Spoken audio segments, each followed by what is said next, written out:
All right, welcome to week three. This week we are covering chapters 7 through 10. That's four chapters. I know that's a lot of material. I justify it on the grounds of we got to get through this material somehow. I think it's important to actually have adequate coverage of the material. And I also will tell you that chapter 10 is a much, is a fairly brief chapter. So this week we are going to be looking at the roles that the intelligence community and the defense establishment play in national security. We're going to look at the challenges that are innate to having a large and powerful, intelligence community, as well as a very large military industrial complex. The challenges that those institutions present to democratic governance. We're going to explore the planning and management of the national security agencies, an oftentimes neglected aspect of national security policy.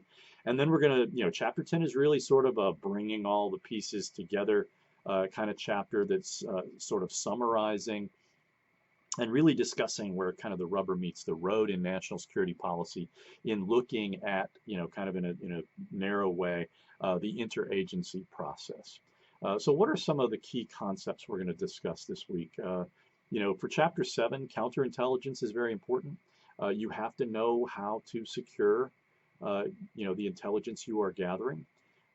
It is a fraught exercise that can often lead to very bad outcomes, either if you don't, take it seriously enough, or if you go down the rabbit hole and become overly, paranoid about it.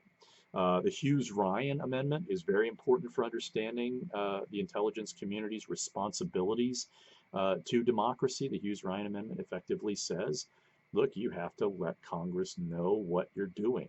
And that is, a piece of legislation that really leads to the establishment of permanent committees in the House and the Senate dealing with intelligence. And those have historically been, two of the most nonpartisan committees in Congress. Now, unfortunately, that's not the case anymore with the House side.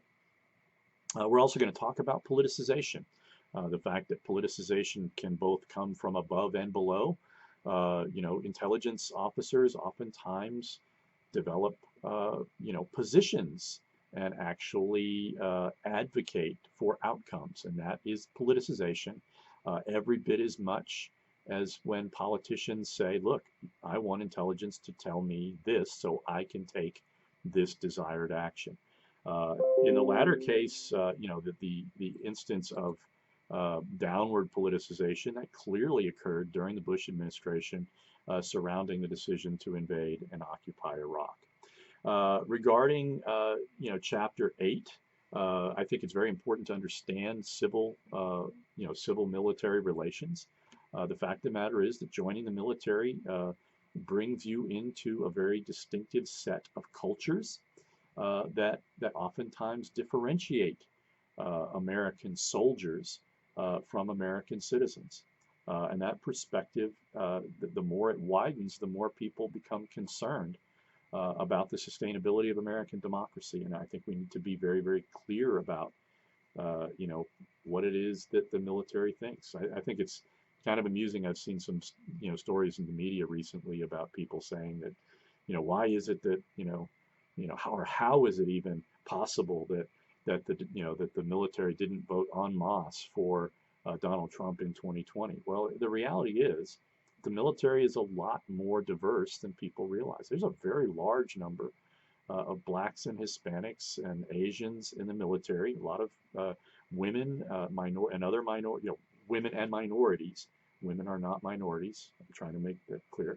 And they bring the perspectives of their groups into the military. So the military is not, yes, there is a culture that doesn't impose any particular political viewpoint. And in fact, one of the important kind of mores within the uniformed military culture is the idea that they are apolitical, and that is something that we really need to preserve.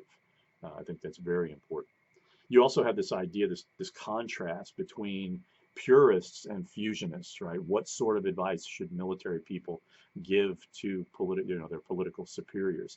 The purist idea would basically say, I want to focus on the military situation. I am, not qualified to talk about politics. The fusionist argument is that that world no longer exists, that military people have to recognize the continuity, between peace and war, and they need to recognize the continuity between military matters and politics. And I'm interested to see what people think about that. For chapter 9, we're going to talk a little bit about sort of economic theory, the idea of excludability. What's the problem with national security? Can you monetize it? Can you place a value on it? In some ways, yes. In some ways, it's absolutely, the value of it is incalculable. It's to use a Latin term, the sine qua non of an economy. If you can't defend your economy, you can't have wealth. And so, that relationship is really important. And then you've got the challenge of opportunity costs, right? We oftentimes make that distinction between guns or butter, right? What are we going to invest in? I think Eisenhower's quote, look, a modern bomber costs basically 30 schools in cities throughout the United States.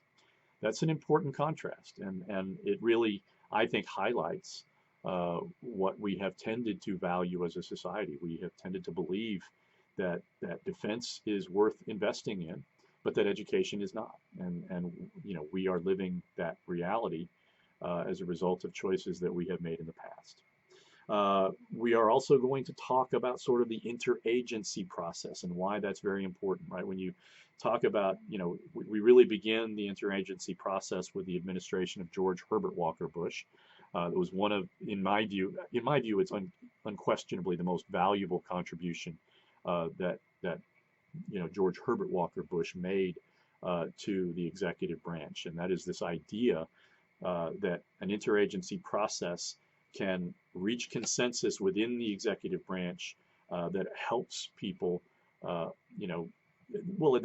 resolves issues before they get to the president, right? That the president is simply briefed on these things, and that he doesn't have to make a decision. And that way, the small stuff is taken off his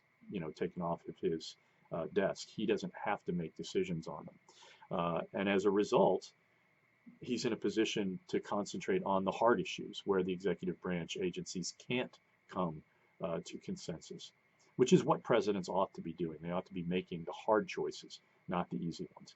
And of course, it is reflective of just how damaging the previous administration was, that they really didn't have. Trump actually broke the interagency process. That's important, and it's a real problem. Related to that chapter, we want to look at, the idea of turf, right? The fact that there's a lot of parochialism that takes place within, executive branch agencies. We want to talk about iron triangles, the fact that a lot of money gets trapped in these areas where people, and what creates an iron triangle is expertise, right? Somebody being able to say, these stars on my chest say, or on my shoulder, tell me I have the expertise to say we need this weapon system and we need to spend whatever amount of money it costs to get that weapon system. And, everyday citizens really don't understand what it takes to defend this country.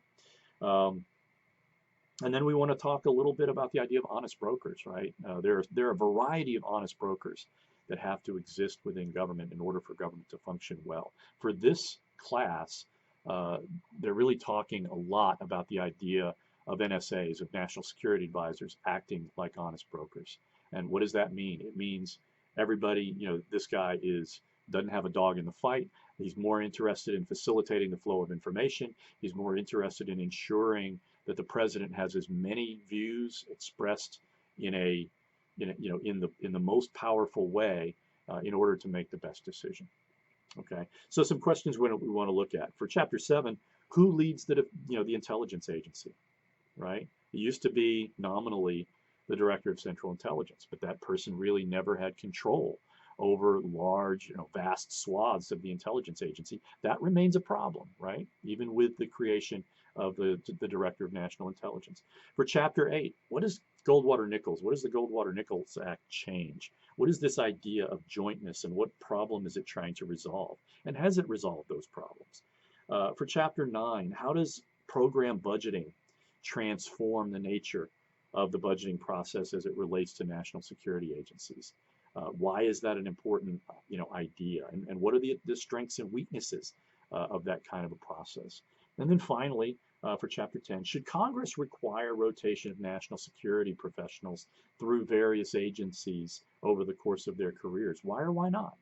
What would be the advantage of doing that? One would be to overcome that idea of parochialism, but it might also create, engender this idea of generalists, generalism, that where people are you know, uh, what do they call it?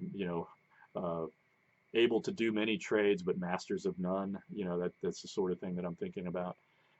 So these are some of the things we're working on this week. Let's have a great week of discussion. Let's learn a lot this week.